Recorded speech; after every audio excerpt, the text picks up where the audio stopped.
Sunday story time. మనము విక్రమాదిత్య బేతాళ కథలు చెప్పుకుంటున్నాం కదా. విక్రమాదిత్యుడు ఏం చేశాడు?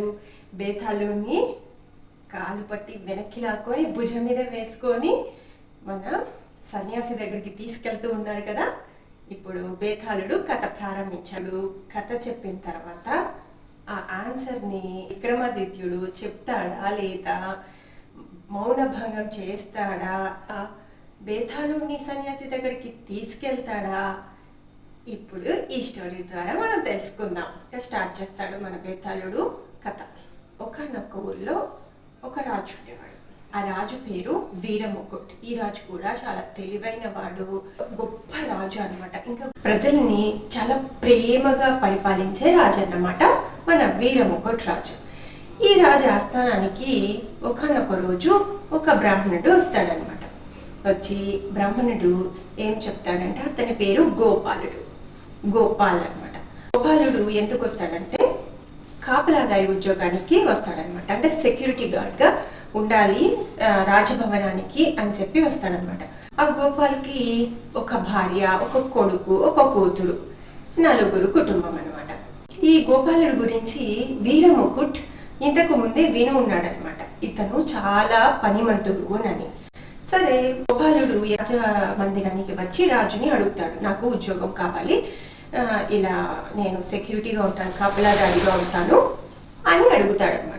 అడిగిన వెంటనే ముందే తెలుసు కాబట్టి విని ఉంటాడు కాబట్టి ముఖపరిచయం లేకున్నా కూడా తను ఆస్థానానికి వచ్చినప్పుడు ఆ చెప్పు, నేను విన్నాను నీ గురించి అని చెప్పి ఈ గోపాలుడి గురించి వీరముకుట్ ఒప్పుకొని సరే ఉద్యోగం ఇచ్చేస్తాడనమాట. కానీ గోపాలుడు ఏం చేస్తాడంటే 500 నాణాలని నాకు రోజుకి ఇవ్వాలి, ఒక్క రోజుకి 500 నాణాలని ఇవ్వాలి అని అడుగుతాడనమాట.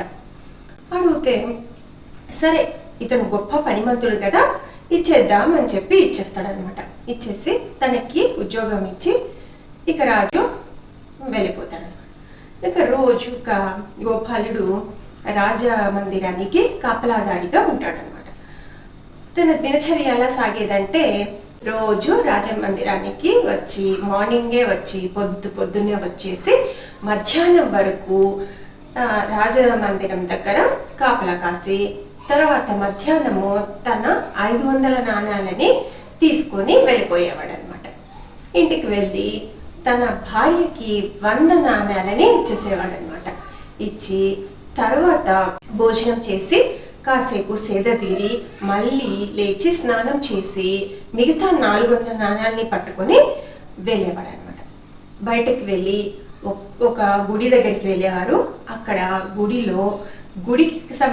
గుడి సంప్రదాయానికి సంబంధించినటువంటి కొన్ని సంప్రదాయాలు ఉంటాయి కదా, వాటికి 100 నాణాలను ఖర్చు పెట్టేవాడు అనమాట. ఇక మిగతా నాణాలని కొన్ని పాఠశాలలకి పిల్లలు చదువుకోవడానికి అలా ఉపయోగించేవాడు అనమాట. ఇంకా మిగిలిన 100 నాణాలని అనారోగ్యులకి, అభాగ్యులకి, అనాథలకి అలా పంచిపెట్టి మళ్ళీ సాయంత్రం అయ్యేలోపు మళ్ళీ రాజభవనానికి వెళ్ళిపోయి మళ్ళీ తన సెక్యూరిటీ గార్డ్ అంటే రాజభవనానికి గేటు దగ్గర కాపలాదారిగా కాచేవాడు అనమాట. ఇలా తన రోజులు గడుస్తూ ఉంటాయి అన్నమాట. ఒకనొక రోజు ఏం జరుగుతుందంటే రాజుకి ఒక డౌట్ వస్తుంది అనమాట. ఈ 500 నాణాలు రోజు ఖర్చు పెట్టేస్తున్నాడా? అయినా 500 నాణాలు రోజు ఏం చేస్తున్నాడు గోపాలు అని చెప్పి రాజుకి అనుమానం వచ్చి గూఢచారిని ఏర్పరుస్తాడనమాట. గూఢచారిని పిలిచి ఇలా గోపాల్ ఏం చేస్తున్నాడు, రోజు 500 నాణాలు తీసుకెళ్తున్నాడు, రోజు తను 500 నాణాలని ఏం చేస్తున్నాడో గమనించు తనని అని చెప్తారనమాట. సరే, ఇక రాజు చెప్పి వెళ్ళిపోతాడు. ఇక తన గూఢచారి వెనకలే వచ్చి కనిపెట్టి ఈ విషయాన్ని రాజుకి ఏం చేస్తున్నాడు అనేది ఇలా పంచి పెడుతున్నాడు. తనకి మిగిలిన అన్ని నాణాలని రోగులకి, అభాగ్యులకి, స్కూల్కి, బడికి అంటే స్కూల్ పిల్లలకి ఏం అవసరమో అవన్నీ చూసి పెడుతున్నాడు. ఇలా అందరికీ సొసైటీకి యూజ్ చేస్తున్నాడు గోపాలుడు అని రాజుకి చెప్పాడనమాట. రాజుకి ఇంకా గోపాల్ మీద ఉన్నటువంటి గౌరవం పెరిగిపోయి ఇక రాజు తన పని తను చేసుకుంటూ ఉంటాడనమాట. ఇక రోజు మన గోపాలుడు మామూలే, రోజు ఉదయం రావటం, కాపలా కాయటం, 500 నాణాలు తీసుకోవడం, ఇది రోజు జరుగుతుంటాడు.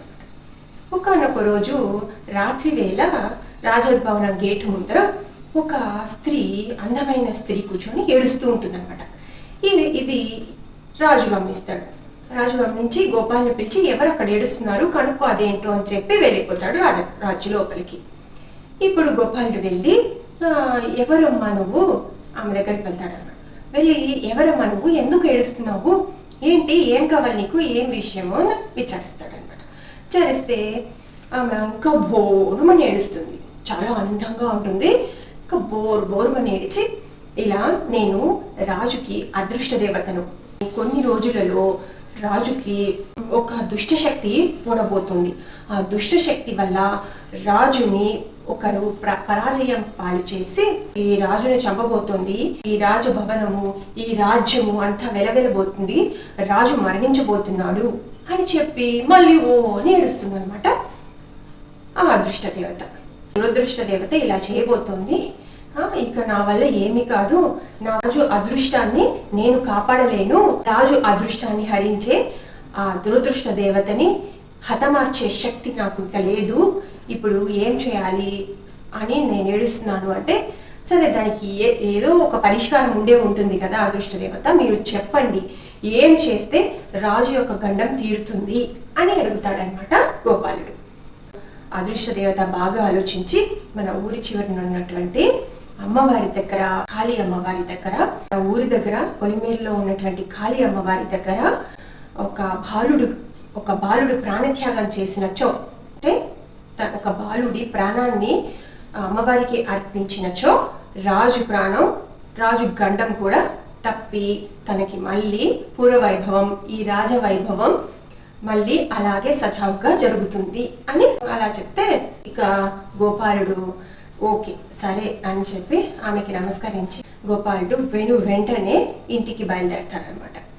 ఇంటికి బయలుదేరి ఆ బాలుడిని నేను నా కుమారునికి బలిస్తాను అని చెప్పి అనుకుంటాడు. ఈ విషయాన్ని ఇంట్లో ప్రస్తావిస్తాడనమాట. ఇంట్లో అందరూ, కుటుంబం అంతా రాజు గురించి తెలుసు కాబట్టి, రాజు యొక్క మంచితనం, రాజు గొప్పతనం తెలుసు కాబట్టి, మన రాజుకి ఏమీ కాకూడదు, మనకేమైనా పర్వాలేదు, రాజుని కాపలాదారు కదా, సో రాజు యొక్క క్షేమ సమాచారం మీరు చూస్తున్నారు కాబట్టి తండ్రి నేను ఆహుతి అవుతాను అమ్మవారికి అని చెప్పి వాళ్ళ కుమారుడు మాట్లాడకుండా ఒప్పుకుంటాడనమాట. ఇక అందరు కుటుంబం అంతా బయలుదేరి కాళీ అమ్మవారి గుడికి వెళ్తారనమాట. వెళ్ళి అక్కడ అనుకున్న ప్రకారము బాలుడిని హతమార్చి అమ్మవారికి నైవేద్యంగా పెట్టి గోపాలుడు చెప్తాడు, కాళీ అమ్మవారికి మా రాజు యొక్క అదృష్టాన్ని ఇలానే ఉంచు అని చెప్పి మొక్కుతూ ఉంటాడనమాట. మొక్కుతూ ఉండేసరికి ఇది చూసిన వాళ్ళ కూతురు, చెల్లెలు, అంటే ఆ అన్న చనిపోవడం చూసి కూతురు అలానే శోషించి కళ్ళు తిరిగి తనకి తెలియకుండానే తను చనిపోతుంది. అమ్మవారి ముందరే ఆత్మాహుతి అయిపోతుంది అనమాట. అది తనకు తెలియదు, కలత చెందిపోతుంది అన్నాన్ని అట్లా చూసి అనమాట. అంతే అక్కడే పడిపోతుంది. ఈ ఇద్దరు బిడ్డలు కళ్ళ ముందే అలా అయిపోయారని ఆమె కత్తి తీసుకొని ప్రాణత్యాగం చేసుకొని ఆమె కూడా చనిపోతుంది అనమాట.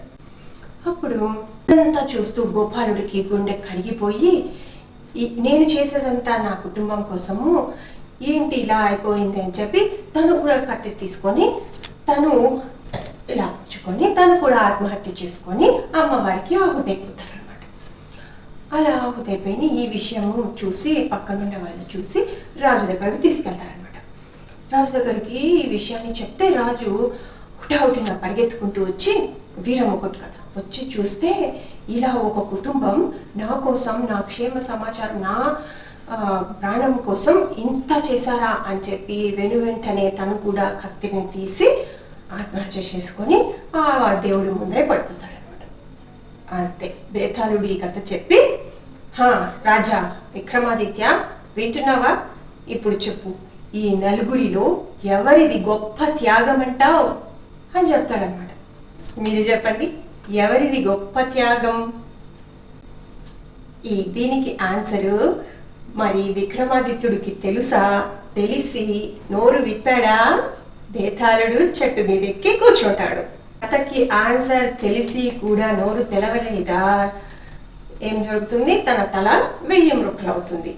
ఇప్పుడు రాజు ఆన్సర్ చెప్పాడా, బేతాళుని తన దగ్గరికి తీసుకువెళ్ళాడా? ఈ విషయాన్ని నెక్స్ట్ సండే స్టోరీలో మళ్ళీ కలుసుకుందాం. ఈలోపు మీకు ఎవరు గొప్ప త్యాగవంతులో మీకు ఎవరనిపిస్తే, అంటే గోపాలుడా, గోపాలుడు భార్య, గోపాలుడి కొడుక, గోపాలుడి కూతుర, ఎవరు గొప్ప త్యాగవంతులో నాకు కామెంట్ చేయండి. We will meet on next Sunday.